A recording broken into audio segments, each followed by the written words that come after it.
Hello दोस्तों, कैसे हो आप सभी। आशा करती हूँ आप सभी स्वस्थ होंगे। मैं आप सभी का अपने चैनल हिंदी क्लासेस में बहुत बहुत स्वागत करती हूँ। तो आप सभी को पता भी, मैंने आप सभी के लिए हिंदी साहित्य की थ्योरी क्लासें चला रखी है और थ्योरी क्लास में भी हम हिंदी साहित्य के भक्ति काल हम कर रहे हैं भाई। और भक्ति काल में भी आज हम करेंगे भक्ति काल के अन्य महत्वपूर्ण कवि। इससे पहले की क्लासें आप मेरे चैनल पर जाके देख सकते हैं, मैंने प्ले लिस्ट बना रखी है, ठीक है, हिंदी साहित्य की थ्योरी क्लासेस के नाम से। तो प्लीज़ आप जाकर वीडियो आप देख सकते हैं। तो आज हम करेंगे भक्ति काल के अन्य महत्वपूर्ण कवि। तो देखते हैं, इसमें पहले हैं गंग। जो गंग कवि हैं ये भक्ति काल के हैं और अन्य ये भी महत्वपूर्ण कवि हैं भक्ति काल के। एक गंग 1535 ईस्वी में इनका जन्म हुआ, 1617 में इनकी मृत्यु हुई। गंग का पूरा नाम गंगा प्रसाद था। काफ़ी बार पेपर में पूछा गया है। जो गंग है इनका पूरा नाम क्या था? गंगा प्रसाद था। गंग बीरबल के बचपन के मित्र थे और जो गंग है ये बीरबल के बचपन के मित्र थे तथा रहीम के विशेष कृपा पात्र थे। और जो गंग कवि है ये रहीम जी के विशेष कृपा पात्र थे और जो बीरबल जी है इनके बचपन के मित्र थे। और गंग का पूरा नाम गंगा प्रसाद था। भैया आपको ध्यान रखनी तीनों बातें अच्छी प्रकार से। इनकी कविताओं में 3 मुख्य वर्णित विषय हैं। कौन कौन से हैं? नायिका भेद, कृष्ण लीला, प्रशस्ति व नीति धर्म। तो ये भाई गंग जो कवि हैं इनकी जो कविता है इनके मुख्य विषय रहे हैं वे, ठीक है, कविताओं के नायिका भेद, कृष्ण प्रशस्ति और नीति धर्म। इसके अतिरिक्त इन्होंने ऋतु वर्णन, वियोग श्रृंगार, वर्ण व प्रस्तुतियाँ भी लिखी हैं। रहीम के विषय में लिखी गई प्रस्तुतियाँ प्रसिद्ध है। गंग की भाषा परिष्कृत ब्रज भाषा है। इनका जो गंग है यानी गंगा प्रसाद जी हैं इनकी भाषा कैसी है? तो परिष्कृत ब्रज भाषा है। कवित्व व सवैयों की प्रचुरता है। आगे है, गंग का नाम समस्या पूर्ति के संदर्भ से प्रसिद्ध है। भाई जो गंग कवि है इनका नाम क्या है? समस्या पूर्ति के संदर्भ में काफ़ी प्रसिद्ध है। वे अपने समय के नर काव्य करने वाले कवियों में सर्वश्रेष्ठ माने जाते हैं। गंग ने शहजादा खुर्रम की प्रशंसा में एक छंद लिखा जिस कारण नूर जहाँ ने ईर्ष्यावश इन्हें हाथी से कुचलवाकर मरवा दिया था। ठीक है, तो इनकी मृत्यु कैसे हुई थी गंग कवि की? जो गंग कवि है इन्होंने भाई जो शहजादा खुर्रम है इनकी प्रशंसा में एक छंद लिखा था। ठीक है, क्या लिखा था भाई? एक छंद लिखा था। किसकी प्रशंसा में? खुर्रम की प्रशंसा में। जिस कारण जो नूरजहाँ है इन्होंने ईर्ष्यावश, ठीक है, गंग कवि को वही हाथी से कुचलवाकर मरवा दिया था। खड़ी बोली गद्य में रचित चंद छंद वर्णन की महिमा काफ़ी महत्वपूर्ण रचना है। इनकी सर्वाधिक प्रसिद्ध कृति है चंद छंद वर्णन की महिमा। किसकी है वही रचना? गंग कवि की रचना। काफ़ी महत्वपूर्ण रचना है और काफ़ी बार पेपर में पूछी जाती है। गंग कवि का अंतिम छंद कौन सा था? तो देखते हैं अंतिम छंद कौन सा है भाई। कभू न बड़ुआ रन चढ़े, कभू न बाजी भंग, सरस स्वभाव ही प्रणाम करी, विदा होत कवि गंग। काफ़ी महत्वपूर्ण पंक्ति है, ठीक है। और ये जो गंग कवि हैं इनका अंतिम छंद ये बताया गया है, आपको ध्यान रखना है। भिखारी दास ने गंग के लिए लिखा था। क्या लिखा था भाई? भिखारी दास की पंक्तियां है गंग के विषय में। तुलसी गंग दुओ भय सुकविन के सरदार। क्या भी? तुलसी गंग दुओ भय सुकवि के कविनन के सरदार। तुलसी गंग दुओ भय सुकविनन के सरदार, ये भिखारी दास ने कहा था गंग कवि के विषय में भी। अब करेंगे हम रहीम जी को, ठीक है। 1556 में इनका जन्म हुआ और 1627 में इनकी मृत्यु हुई थी। ये बैरम खां के पुत्र थे। कौन भाई? रहीम। इनका पूरा नाम अब्दुल रहीम खान खाना था। काफ़ी बार पेपर में पूछा गया है। जो रहीम है इनका पूरा नाम क्या है? तो अब्दुल रहीम खान खाना था। ये अपनी दानवीरता व परोपकार के लिए प्रसिद्ध थे। आगे देखते हैं।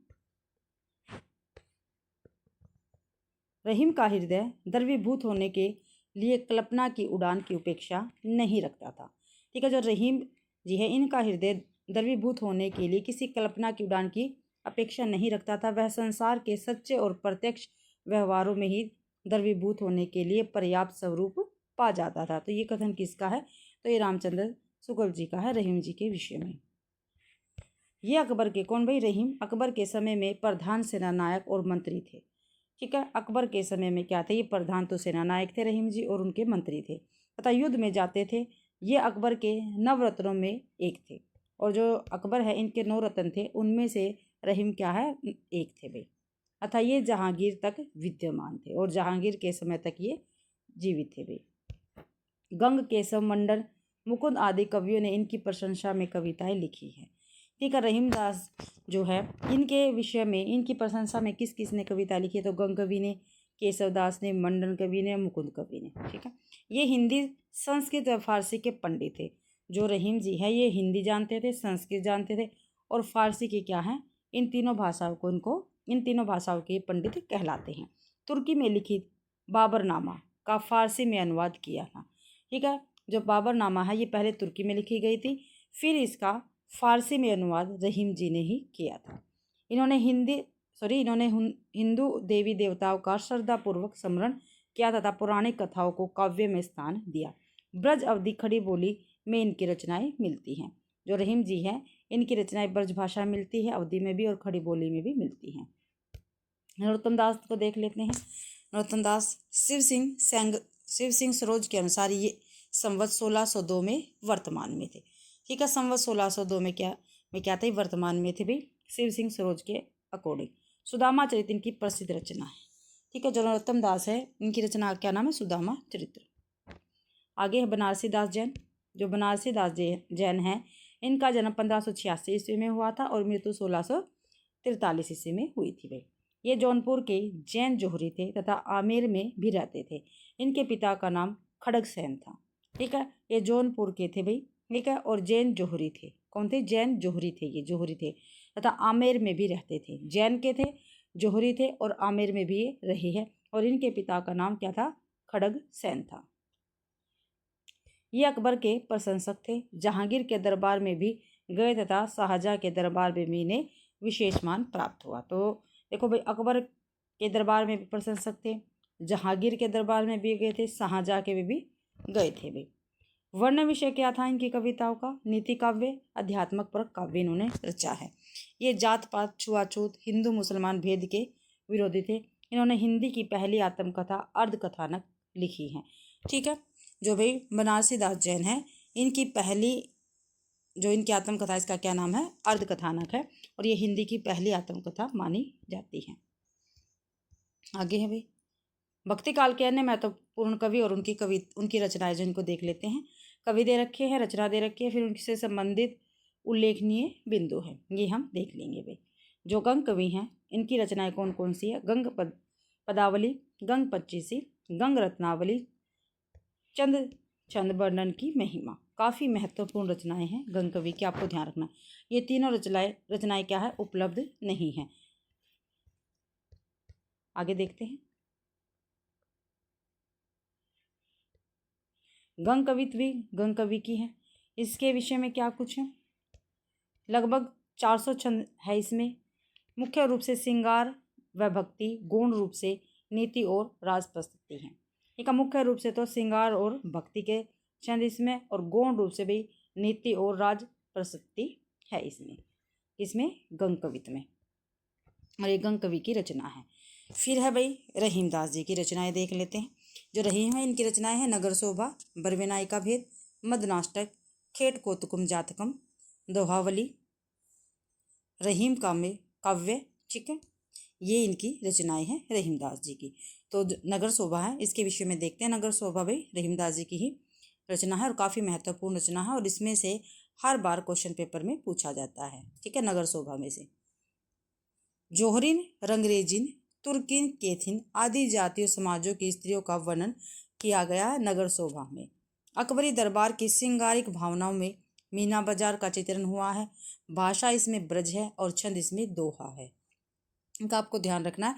जो नगर शोभा है रहीम जी की, इसमें जोहरिन है, रंगेजिन है, तुर्किन है, केथिन है, इन जाति समाजों की जितनी भी स्त्रियां हैं इनका वर्णन किया गया है।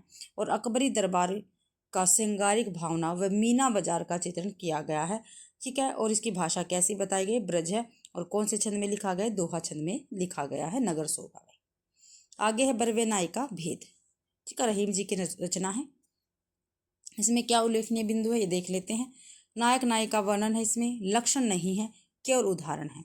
अवधि भाषा में लिखा प्रथम रीति निरूपक ग्रंथ है ये। ठीक है, अवधि भाषा में लिखा गया है। ठीक है, और क्या है, प्रथम रीति निरूपक ग्रंथ है। इसकी रचना संस्कृत के भानुदत्त की रसमंजरी के आधार पर हुई है और सखी वर्णन हुआ है भाई इसमें। ठीक है, जो संस्कृत के जो भानुदत्त है, ठीक है। इनकी रचना का क्या नाम है? रसमंजरी। और इसके आधार पर ही बरबे नायिका भेद की रचना हुई है। अगली रचना है इनकी मदनाष्टक। मदनाष्टक में भाई क्या है? कृष्ण लीला संबंधित 8 पद्य हैं। खड़ी बोली में इसकी रचना हुई है। ठीक है। जो कृष्ण लीला इससे संबंधित 8 पद है इसमें, और खड़ी बोली में इसकी रचना की गई है।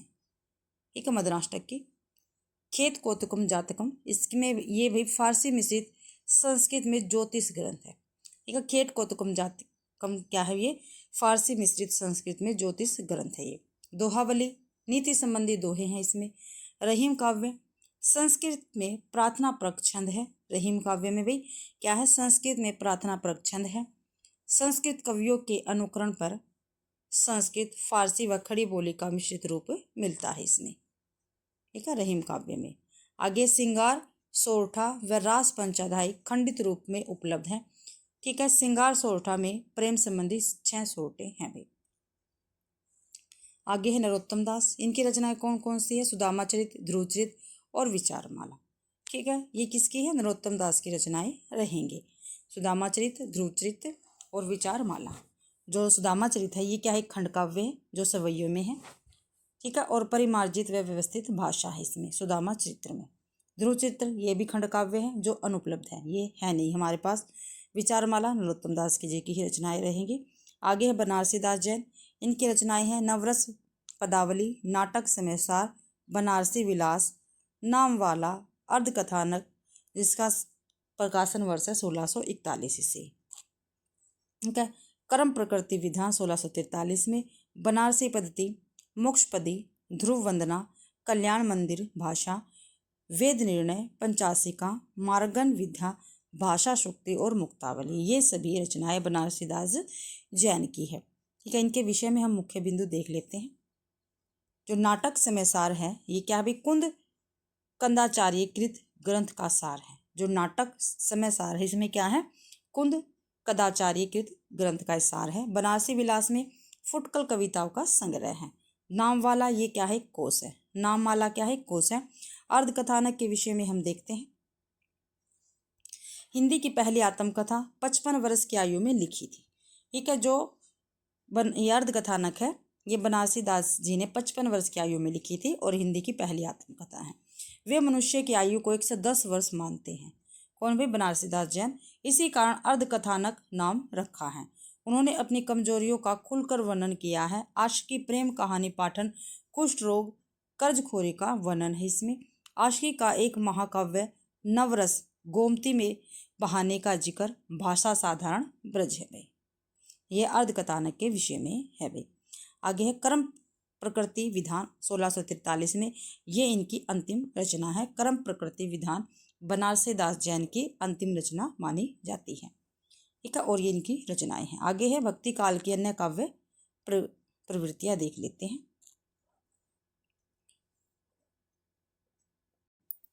तो भाई यहाँ पे है वीर काव्य। वीर काव्य लिखा गया है मित्रों को, ये वीर काव्य है यहाँ पे, वीर काव्य। ठीक है। ये भक्ति काल की अन्य काव्य प्रवृत्तियां हैं। रनमल छंद डिंगल भाषा में ऐतिहासिक चरित्र काव्य का प्रथम काव्य है। जो रनमल छंद है ये डिंगल भाषा में रचित है और ऐतिहासिक चरित्र काव्य का प्रथम काव्य है, ये आपको ध्यान रखना है। अब रचनाकार दे रखे हैं, उनकी रचनाएं हैं, उपलब्ध प्रमाणिक और छंद संख्या इनके संबंधित उल्लेखनीय बिंदु हैं।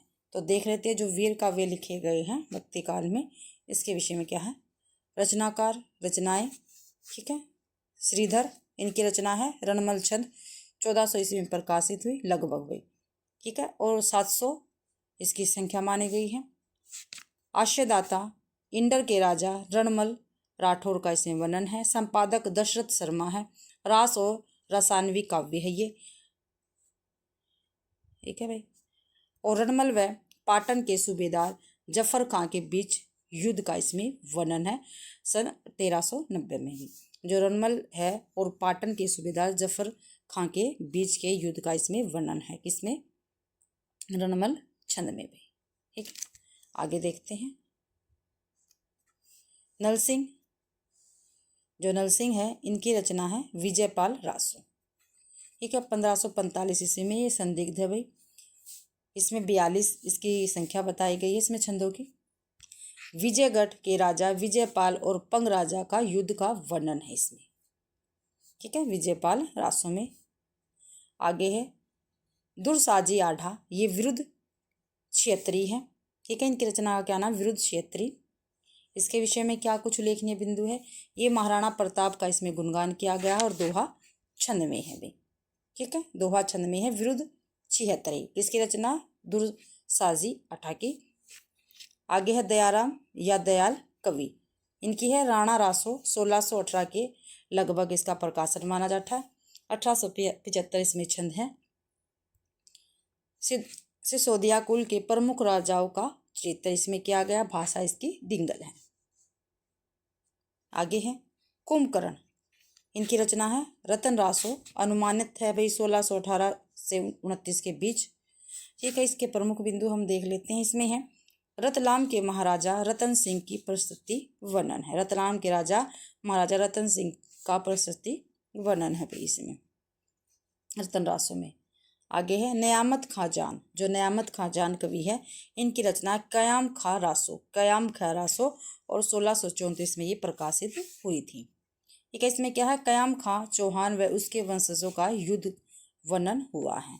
तो भक्ति काल में ये रचनाएं हैं भाई, ठीक है, वीर काव्य की, तो आपको ये ध्यान रखना है। आगे है प्रबंधात्मक चरित्र काव्य, ठीक है, वीर काव्य हमने देख लिए, ठीक है। अब देखेंगे हम प्रबंधात्मक काव्य, इसमें क्या कुछ है। जैन कवि सुधारू अग्रवाल की रचना प्रद्युमन चरित्र हिंदी का प्रथम पौराणिक प्रबंध काव्य है, ठीक है। जो प्रद्युमन चरित्र है किसकी रचना है, सुधारू अग्रवाल की, ठीक है। क्या नाम है कवि का, सुधारू अग्रवाल की, और ये हिंदी का प्रथम पौराणिक प्रबंध काव्य माना जाता है। भक्तिकालीन अन्य प्रबंध आत्मक चरित्र काव्य रचने वाले रचना एवं उनकी रचना इस प्रकार है। रचनाकार और उनकी रचनाओं को हम देख लेते हैं। रचनाकार, रचनाएं, भाषा, ठीक है, देव प्रभु, ठीक है, इनकी रचना कुमारपाल रासो राजस्थानी हिंदी भाषा में लिखित है, कुमारपाल रासो और देव प्रभु की रचना है ये।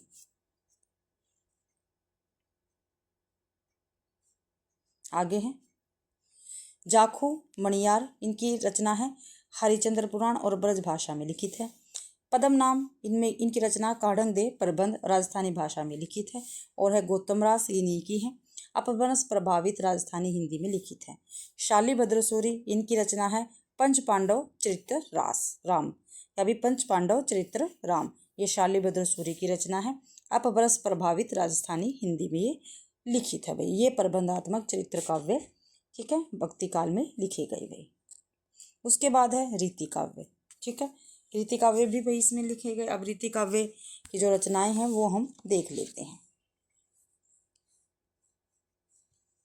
इसमें भी रचनाकार दे रखे हैं, उनकी रचनाएं हैं, उनसे संबंधित उल्लेखनीय क्या है इसमें बिंदु दिए गए हैं।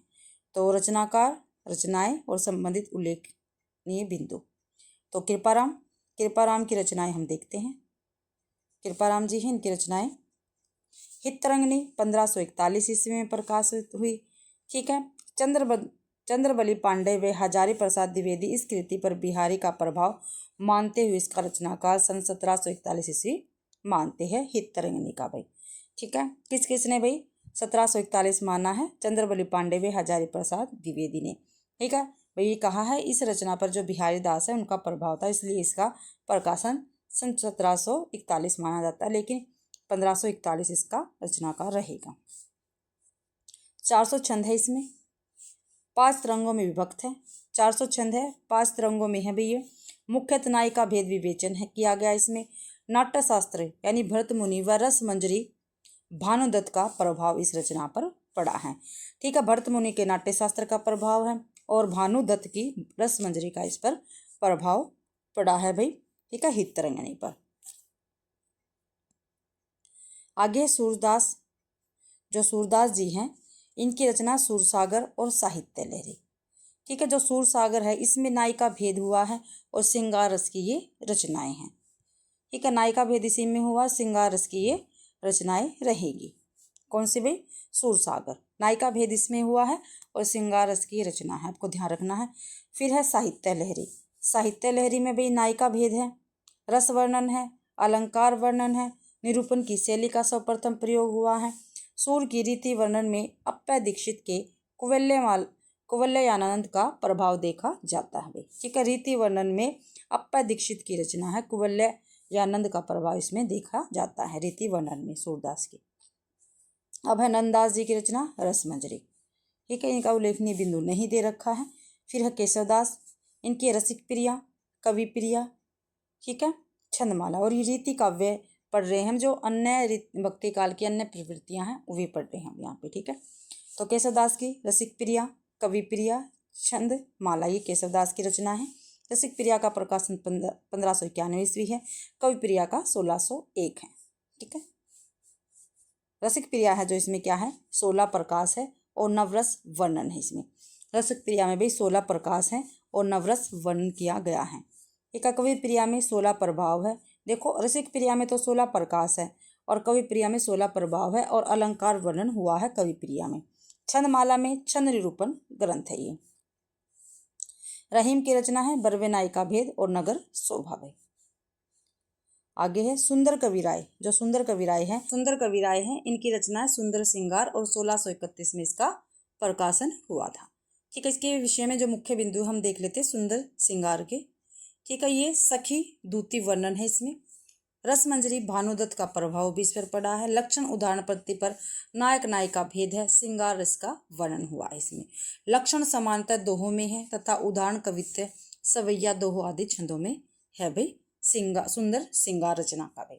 आगे है न्यामत खाजान। क्या भाई, न्यामत खाजा, इनकी रचनाएं हैं रसकोश, कवि वल्लभ, श्रृंगार तिलक और रसमंजरी। ठीक है, ये रचनाएं हैं न्यामत खां जान की। तो देख लेते हैं इनके विषय में जो मुख्य बिंदु है वो देख लेते हैं। जो रसकोश है 1619 ईस्वी में प्रकाशित हुई थी, ये नवरस नायिका भेद की रचना है। कवि वल्लभ 1647 में प्रकाशित हुई, इसमें दोष गुण अलंकार छंद विवेचन किया गया है। श्रृंगार तिलक 1652 की रचना है, इसमें श्रृंगार तिलक यानी रुद्र भट्ट का अनुवाद किया गया है। रसमंजरी 1652 ईस्वी में प्रकाशित हुई थी, इसमें रसमंजरी भानुदत्त का अनुवाद है। ठीक है, जो भानुदत्त की रसमंजरी है इसका अनुवाद किया गया रसमंजरी में, जो न्यामत खां जान की है, 1652 ईस्वी की रचना है। ठीक है, आगे देख लेते हैं यहाँ पे छंद विवेचन के लिए प्राक्त पैंगलम व वृत रत्नाकर जो भट्ट केदार को आधार बनाया गया है। ठीक है, छंद विवेचन के लिए जो रसमंजरी, इसमें क्या एक छंद विवेचन हुआ है, उसमें भी प्राक्त पैंगलम व वृत रत्नाकर किसी रचना बताई गई है भट्ट केदार की, इसको आधार बनाया गया है। मम्मट व डंडी का प्रभाव भी इस रचना पर है, रसमंजरी पर। मौलिकता की दृष्टि से इनका महत्व नहीं है। आगे है भाई कवि है बलभद्र। ठीक है, इनकी रचना कौन कौन सी है, सिखनक, बलभद्री व्याकरण, गोवर्धन, सतसई टीका, हनुमान नाटक और दूषण विचार। ठीक है, हनुमान नाटक तो काफी बार पेपर में पूछा भी गया है, हनुमान नाटक। ठीक है, किसके, बलभद्र की रचना रहेगी। इनके विषय में उल्लेखनीय बिंदु देख लेते हैं। केवल सिख नक बलभद्री ही उपलब्ध है, भाषा पर पूर्ण अधिकार है इनका बलभद्र जी का। मेरा मोहनलाल मिश्र, इनकी रचना सिंगारस, ये अनुपलब्ध है। मुबारक काफ़ी बार पेपर में पूछा गया है, इनकी रचना है तिलक शतक और अलग शतक, ये रचनाएं काफ़ी बार पेपर में आई हैं। और जो एस्टेट की मैंने सीरीज चला रखी थी आपके लिए, उसमें ये रचनाएं काफ़ी बार पेपर में पूछी गई है भाई। ठीक है, इनमें क्या है, इन रचनाओं में नक्सिक वर्णन हुआ है, उपमा रूपक उत्प्रेक्षा आदि के माध्यम से सरस कल्पनामूलक रूप चित्रण है। ठीक है, तो ये भाई रीति काव्य थे भक्ति काल में। अब जो अकबरी दरबार का काव्य है उसको देख लेते हैं। अकबरी दरबार का काव्य, और आज भाई ये अपना भक्ति काल जो है वो कंप्लीट हो जाएगा। उसके बाद कल आपको भाई जो भक्ति काल है उससे महत्वपूर्ण, उनकी महत्वपूर्ण काव्य पंक्ति आपको मिल जाएंगी। ठीक है, भक्ति काल की जितनी भी महत्वपूर्ण पंक्तियां हैं वो आपको मिल जाएगी कल की क्लास में। आज अपना भक्ति काल कंप्लीट हो जाएगा। अकबरी दरबार का काव्य चतुर्भुज दास यानी राधा वल्लभ संप्रदाय पहले अकबर के दरबार में रहते थे। जो चतुर्भुज दास है, ठीक है, ये पहले अकबर के दरबार में ही रहते थे वे, और ये राधा वल्लभ संप्रदाय से संबंधित थे चतुर्भुज दास। ठीक है। आस्करण का उल्लेख आईने अकबरी में मिलता है। जो आस्करण है, इनका उल्लेख कहाँ पे मिलता है? आईने अकबरी में मिलता है। ये विट्ठलनाथ के शिष्य हो गए थे। और आस्करण कौन है? विट्ठलनाथ के शिष्य। 252 वैष्णव की वार्ता व कीर्तन संग्रह में इनके पद मिलते हैं। जो आस्करण जी हैं, इनके पद कहाँ कहाँ मिलते हैं? 200 वैष्णव की वार्ता और कीर्तन संग्रह में इनके पद मिलते हैं आस्करण का भी। ठीक है। आगे कवि पृथ्वीराज वल्लभ संप्रदाय में दीक्षित थे। एक जो कवि थे पृथ्वीराज, ये वल्लभ संप्रदाय में दीक्षित थे। इनको कृष्ण व ब्रज में बहुत आस्था थी। राजभक्ति, देशभक्ति व ईश्वर भक्ति तीनों के दर्शन इनके काव्य में किए जाते हैं। ये अकबर के प्रति राजभक्त थे, परंतु महाराणा प्रताप का गुणगान भी किया करते थे। ठीक है। अकबर के तो क्या थे? अकबर के प्रति तो इनमें क्या थी? राजभक्ति थे, लेकिन साथ ही साथ महाराणा प्रताप का भी ये गुणगान किया करते थे भाई। ठीक है। अकबरी दरबार के कवि एवं उनकी कविताएं। जो अकबर के दरबार में कवि रहते थे, ठीक है, वो है, और उनकी कविताएं हैं।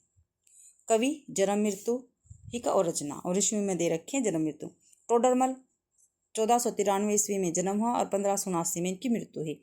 कुछ फुटकर छंद इनके मिलते हैं। नरहरि महापात्र 1505 ईस्वी में इनका जन्म हुआ और 1607 में इनकी मृत्यु। रुक्मणी मंगल इन्हीं की है, नरहरि की। छप्पे नीति इन्हीं की है। कवित संग्रह भी नरहरि जी के ही है भी। बीरबल जो वर्मा थे, 1528 में इनका जन्म हुआ और 1528 में जन्म, 1583 में इनकी मृत्यु हुई। लगभग 200 फुटकल छंद है इनके। जो बीरबल, इनके कितने छंद है? 200 है भाई फुटकल छंद। तानसेन 1531 में जन्म हुआ और 1583 में मृत्यु हुई। संगीत सार इनकी रचना है। रागमाला इनकी रचना है। गणेश स्तोत्र इनकी रचना तानसेन की है। फिर पृथ्वीराज 1549 में दिखाया गया है यहाँ पे इनका जन्म। वेली कृष्ण रुक्मणी री, पृथ्वीराज कत्थी, श्यामलता, दशरथ राउत, वसुदेव राउत, गंगा लहरी, ये पृथ्वीराज जी की ही रचनाएं हैं भाई। एक वेली कृष्ण रुक्मणी री, ये पृथ्वीराज कथी, ये तो काफी बार पेपर में पूछी गई है भाई रचना। आगे है नोट।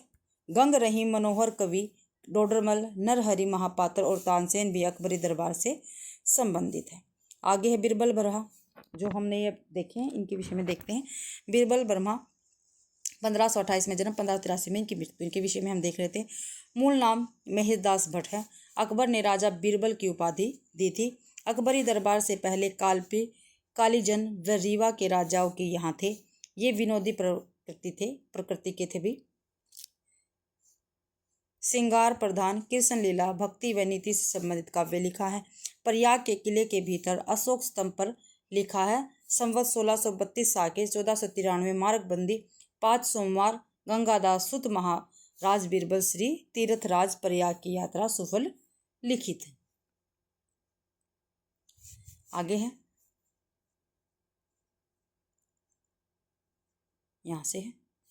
यह लेख महाराजा बीरबल के संबंध में ही लिखा जान पड़ता है, शुक्ल जी ने कहा है। इनके और अकबर के बीच होने वाले विनोद व चुटकुले उत्तर भारत में प्रसिद्ध है। ठीक है। अकबर और बीरबल के बीच के आपको पता है हास्यप्रद चुटकुले क्या है, उत्तर भारत में काफी महत्वपूर्ण है, भी प्रसिद्ध है। कविता में ये अपना नाम ब्रह्मा रखते थे और भाषा इनकी कैसी थी? ब्रज भाषा थी। आगे नीति काव्य। ठीक है, ये भी भक्ति काल की प्रवृत्ति में आएगी। भक्ति काल में नीति काव्य के 3 रूप प्राप्त होते हैं हमें। कबीर, नानक, दादू आदि संतों की रचनाओं में नीति संबंधी पद धर्मोपदेश के अंग रूप मिलते हैं।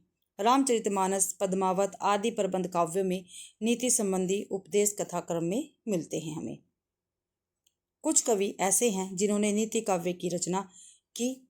इस प्रकरण में तीसरे प्रकार के कवियों का ही विवेचन है। समांतर जैन मतावली कवि हैं। भक्ति काल का नीति काव्य देख लेते हैं। कवि हैं और रचनाएं इनकी। पद्मनाभ डंगुर बावनी रचना है, 1686 में प्रकाशित हुई।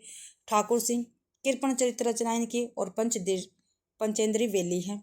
चीहल बावनी पंच सहेली की बात, पथी गीत इन्हीं की रचना है। ये रत्नावली तुलसी की पत्नी है, ये रत्नावली इनकी रचना रत्नावली दोहा संग्रह। ठीक है। जो यहाँ पे रत्नावली ली है, ठीक है, ये तुलसीदास की पत्नी है, उनकी रचना है रत्नावली दोहा संग्रह, आपको ध्यान रखना है।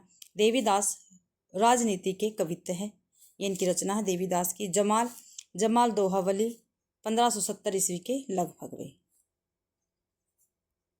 उदयराज उदयराज को दोहा 1603 में प्रकाशित हुई और गुणबानी। बान कली चरित्र रचना है इनकी, बान की। वाजिद इनकी है ग्रंथ गुण, उत्पत्तिनामा, ग्रंथ प्रेमनामा, ग्रंथ गरजनामा, साखी वाजिद भाई, ठीक है। राज समुंदर जैन इनकी है सालीभद्र चौपाई, गज शुक्लमाला चौपाई, प्रश्नोत्तर रतनमाला, करमपत्ती सी, सीलबत्ती सी और बाला बोध। कुशलबीर जैन इनकी रचना है भोज चौपाई, सीलवती रास, करम चौपाई, वर्ण संपुट।